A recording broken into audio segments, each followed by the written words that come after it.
Bonjour et bienvenue sur votre chaîne Le Monde de Sarah. Aujourd'hui, comme prévu, nous allons voir donc les couches lavables. Alors ça fait une semaine que je suis retournée dans l'univers des couches lavables et je peux vous dire que c'est assez compliqué. Il y a beaucoup de choix, beaucoup trop de choix je dirais même, entre les scratchs, les pressions, les TE1, les TE2, les TE3, de quoi elle me parle celle-là, et je ne sais quoi d'autre encore. C'est vrai que c'est assez compliqué lorsqu'on veut commencer, quand on a notre premier bébé. Donc, je vais essayer de faire au mieux pour pouvoir vous orienter vers les couches lavables les mieux adaptées pour votre bébé. Donc, qu'est-ce qu'une couche lavable? Donc, les couches lavables sont obligatoirement conçues autour de deux éléments. Donc, la partie absorbante, donc qu'on peut appeler aussi insert, et la partie imperméable, donc qu'on peut appeler couche ou culotte. Vous pourrez également rajouter un booster, donc booster c'est lorsque, par exemple pour la nuit, et un voile, donc le voile est à rajouter pour lorsqu'il y a les selles, pour éviter donc que ça salisse trop les inserts. Allez, c'est parti. Donc, quels sont les différents types de couches lavables? Vous êtes prêts? Donc, la première, ce sont les couches lavables classiques. Donc, celles-ci, donc elles sont composées d'une couche et d'une culotte de protection séparées. Donc ensuite, on a les couches TE1, donc ça veut dire tout en un. Donc ça veut dire que la partie imperméable et la partie absorbante ne sont pas dissociables. Donc on ne peut pas les enlever. Donc ce qui veut dire que si vous la changez, vous changez votre bébé, vous changez tout d'un coup en fait. C'est comme si vous faisiez une jetable, sauf qu'à la place de la mettre à la poubelle, vous la mettez à laver. On conseille en général d'investir dans une dizaine de couches imperméables et une vingtaine d'inserts. Donc on termine par les TE3, donc qui sont composés donc d'une culotte en coton, d'une poche imperméable et qui permet de mettre l'insert à l'intérieur. Donc là tout est détachable et se lave séparément. Donc côté marque, j'en ai sélectionné 5. Donc on a en première Bambino Mio. Quand je dis première, c'est pas forcément celle que je préfère, mais voilà, les mieux cotées on va dire. Donc du coup c'est une marque anglaise, donc fabriquée par contre en Chine, donc pour juste le coût de la main d'œuvre. Donc ça existe donc en deux types, donc en tout en un et en tout en deux. Donc elles sont en pression ou à scratch. Donc à vous, moi je vous conseille en fait au début d'en acheter une ou deux de vos marques préférées et de les essayer avant d'acheter le kit complet. Ça vous permet de voir ce qui convient le mieux à la morphologie de votre enfant. Elles accompagnent votre enfant de la naissance jusqu'à la propreté. Alors côté look, vous allez voir, allez sur leur site, il y en a pour tous les goûts et pour tous les goûts, voilà. Donc la deuxième marque, c'est les hamacs. Donc là, il y a deux couches différentes. Donc la classique, où tout est intégré dedans. Donc la nacelle qui est cousue directement à la couche. Et la T-Mac, donc elle qui avec une nacelle qui est amovible. Donc vous pouvez la changer. Ce qui veut dire que du coup, il vous suffit de juste changer la nacelle et de la changer, d'en mettre une propre. Et donc c'est plus économique. Alors, toutes les couches de cette marque sont fabriquées avec des matériaux écologiques et elles sont certifiées Ecotex. Et en plus, elles sont françaises. Par contre, elles sont assez chères, c'est environ 30 € la couche, sans compter les inserts. Mais elles vont des bébés prématurés jusqu'à l'âge de 6 ans, c'est-à-dire à peu près 23 kg. Donc si vous ne prenez que des hamacs et vous ne travaillez pas et que donc vous avez le temps de laver les nacelles entre chaque utilisation, donc là on vous conseille, je vais lire là par contre, 4 couches en T-Mac, 8 nacelles, 12 inserts, donc 8 en microfibre parce que ça absorbe, ça sèche beaucoup plus vite, et 4 en coton pour la nuit parce que là par contre ça absorbe beaucoup plus que la microfibre. Par contre ça met 2 jours pour sécher à l'air libre. Bon, par contre, si vous travaillez, optez pour la classique, c'est-à-dire que la nacelle est cousue dans la couche. Comme ça, c'est plus pratique pour aller chez votre asthmate ou à la crèche. Et je sais de quoi je parle. Bon, par contre, rentrer à la maison, faudra tout laver à chaque fois. Donc notre troisième marque sont les Popolini, qui sont des couches lavables équitables qui vont de 3 kg à 15 kg, donc elles sont évolutives et c'est une marque autrichienne.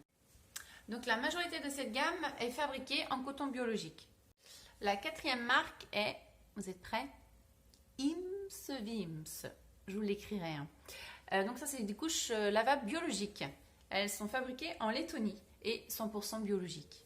Donc ils ont 3 sortes de couches, donc les couches à taille unique, donc qui sont les plus économiques, les TE1 qui sont les plus simples à utiliser et les TE2 qui sont les plus flexibles. Donc on arrive à notre dernière marque qui est la marque Lulu Nature, donc qui sont des couches lavables fabriquées par des mamans.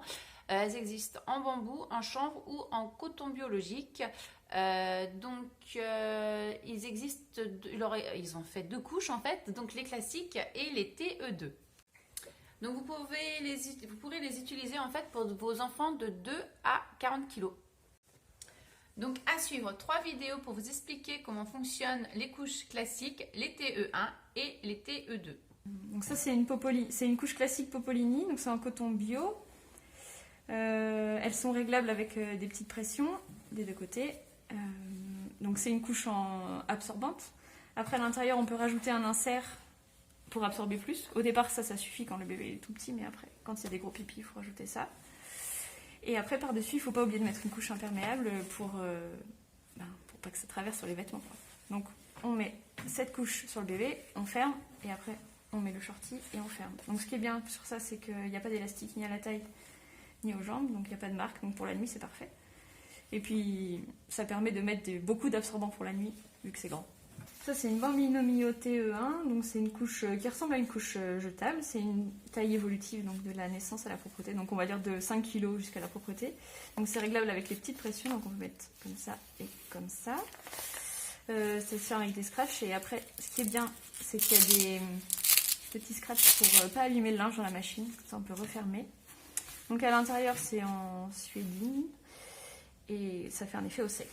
Donc après, à l'intérieur de la poche, il y a un insert en microfibre et il y a une petite pochette pour aider à remettre dans la couche.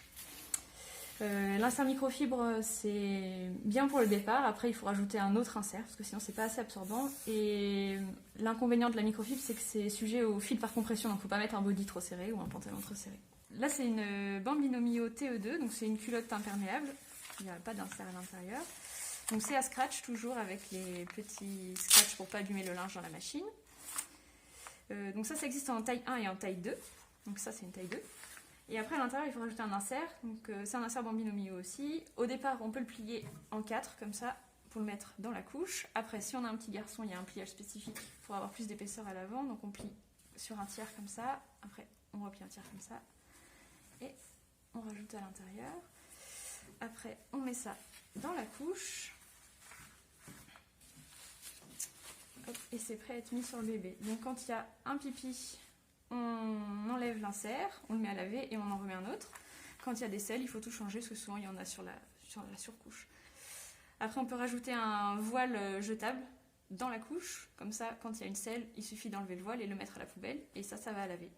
Et s'il n'y a que du pipi dans le voile, on peut le laver à la machine. Donc, quels sont les avantages des couches lavables? Donc, normalement, déjà, elles ne sont pas nocives pour votre bébé, pour les fesses de votre bébé, puisqu'elles sont biologiques et ne contiennent pas de parfum. Ensuite, elles sont écologiques, puisqu'elles mettent entre 20 et 60 ans pour se désagréger, alors que les couches jetables mettent entre 250 et 500 ans.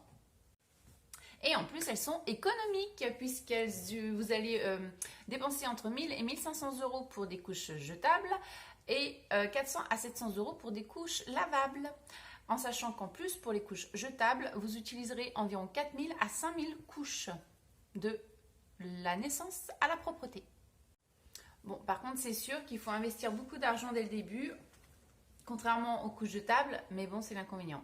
Bah ouais, ça peut pas être parfait non plus. Donc une fois que vous aurez adopté définitivement les couches lavables, j'espère, donc du coup utilisez des bodys en taille au-dessus pour votre bébé ainsi que des sarouels plutôt que des jeans serrés ou des pantalons serrés qui risqueraient donc de faire des fuites par compression. Donc si vous décidez d'acheter des couches lavables d'occasion, il faudra faire un décrassage. Donc qu'est-ce que c'est qu'un encrassage déjà? Donc c'est l'accumulation des résidus donc de lessive, de calcaire, d'urine et de lessive. Et donc du coup, de ce fait, votre insert n'a plus sa fonction d'absorber. Donc il faudra le nettoyer et le décrasser plus exactement dans plusieurs eaux avec du percarbonate. Donc évitez de mettre trop de liniment sur les fesses de votre bébé car c'est un corps très gras puisque c'est à base d'huile d'olive. ça risquerait d'encrasser trop vite vos inserts. Nettoyez-le tout simplement à l'eau. Donc je suppose que vous en avez plein la tête, parce que moi j'en ai plein la tête aussi, avec toutes ces tailles, ces marques, enfin bref. Donc du coup, moi je vais vous dire ce que moi je ferais à votre place. Donc je prendrais une couche classique, donc du coup, enfin une couche lavable classique, donc c'est-à-dire la couche absorbante et la culotte imperméable. Donc j'en prendrais 5-6 juste pour la nuit, celle-ci, les classiques. Et pour la journée, pour tourner la journée, je prendrai donc des TE2, donc les toutes en deux. Donc c'est-à-dire que j'en prendrai à peu près 10 culottes et les inserts environ une vingtaine pour tourner assez facilement et faire pas trop de lessive non plus, donc environ une tous les 2 jours. Petite astuce donc pour finir, si jamais votre bébé a des selles et que malgré un premier lavage, elles sont toujours restées sur vos inserts, mettez-les en plein soleil pendant 2 heures et normalement elles devraient diminuer. Mais pas à travers une fenêtre, vraiment en plein soleil. Et normalement ça fonctionne parce que le soleil a une action détachante. Et oui. Donc j'espère avoir pu vous aider dans l'aventure des couches lavables. Tu me rediras, Lily. Et je remercie surtout Sylvia, la maman de Soane, de m'avoir épaulée, secondée, aidée pour faire cette vidéo, parce que je vous avoue que moi aussi j'étais complètement perdue. Il y a 10 ans c'était pas du tout la même chose. Donc merci. Allez, salut, et si vous avez des questions, n'hésitez pas à m'en poser. Salut!